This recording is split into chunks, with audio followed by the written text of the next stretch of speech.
So what is up, pimps, hoes and buffaloes? We are back today with another video, and hopefully this can be more of a typical Call of Duty commentary from me, as things have been a little bit hectic and a little bit mad on this channel recently. But now we're back to stable ground, and what we're going to be speaking about today, as you've probably already guessed from the title, is what prevents people from doing well at Call of Duty. And of course, first of all, you've got the obvious things, like you don't have a quick trigger finger, maybe your eyesight isn't all that great, you're playing on a screen that's a bit too big for you, so you can't take everything in and see everything happening at once in order to help yourself do better. But what I want to do within this video is really diverge into some of the other reasons why you may not be doing good at Call of Duty. And I realise that, you know, I'm going to be using MW3 as an example, and I'm going to probably be moaning about it quite a lot. But I realise that a lot of you, MW3 isn't your first Call of Duty. You either picked Call of Duty up all the way back from COD 4, maybe you started in MW2, World at War, or even Black Ops was your first one, so maybe it still is a little bit new to you guys.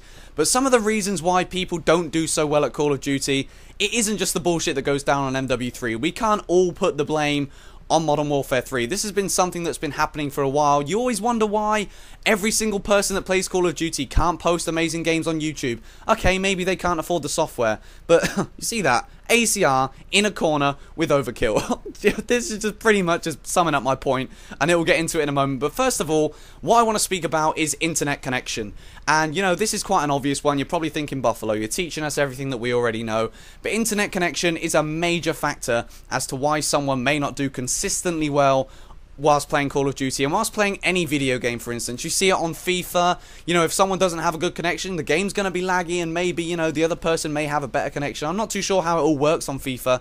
But with Modern Warfare 3, we do have this thing called lag compensation. And I want someone to let me know this in the comments section, not all of you, but does lag compensation help those people with the worst connection, or does it help the people with the medium range connection? That is something I don't know. I've heard bigger commentators arguing about it in the past. But if you do not have a decent download speed and a decent connection whilst playing Call of Duty, the chances are you will be at a disadvantage whilst entering gunfights.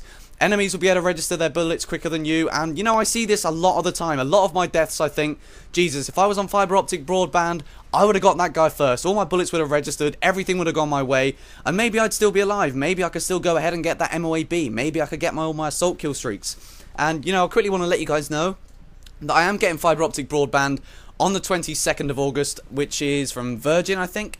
And, hopefully that'll be a lot better for me then, and maybe I can see an improvement in the amount of gameplays that I can get. But second of all, and some of this really does stem from, not having a good connection. Maybe that is the reason that you do start to rage.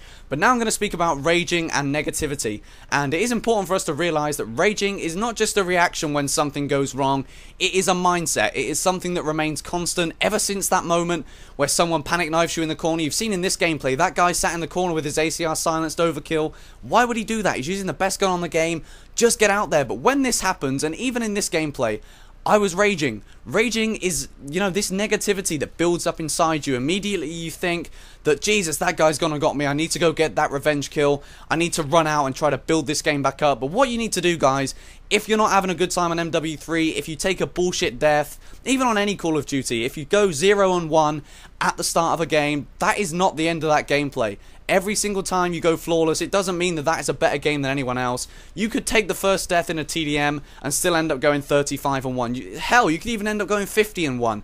Just keep that positive mindset. Every single death needs to count. Every single life you have, you need to come back and you need to keep a constant strategy. And that leads me into my last point, which is going to be indecision.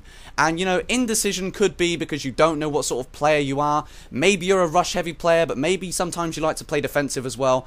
And I think that is why I don't really have that much success on Call of Duty on a regular basis. Simply because I don't really know which way I play best. When I'm rushing around, I do good sometimes, but the majority of the times I do really, really badly when I'm doing that. But when I play a defensive style, I do seem to do a lot better on more occasions. But for me personally, if I'm playing a defensive style for too long, I get a little bit bored of it. I make indecisive moves. So I try to jump out of my spot for a while, and then that'll be it. That'll be the end of the streak, and then maybe the gameplay will go wrong from there because I start raging. Basically, guys, it all molds in together. You need to find out what kind of player you are. You need to stick to that and, work to your strengths. And that is something that hopefully for Black Ops 2, I'll have more of awareness about. Hopefully by then, I'll realise that probably being a defensive player is the best move for me.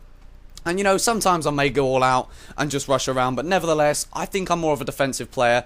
And as well as that, guys, this commentary is coming to an end now. Unfortunately, I didn't get in everything that I wanted to say. I may do a part 2 to this nevertheless.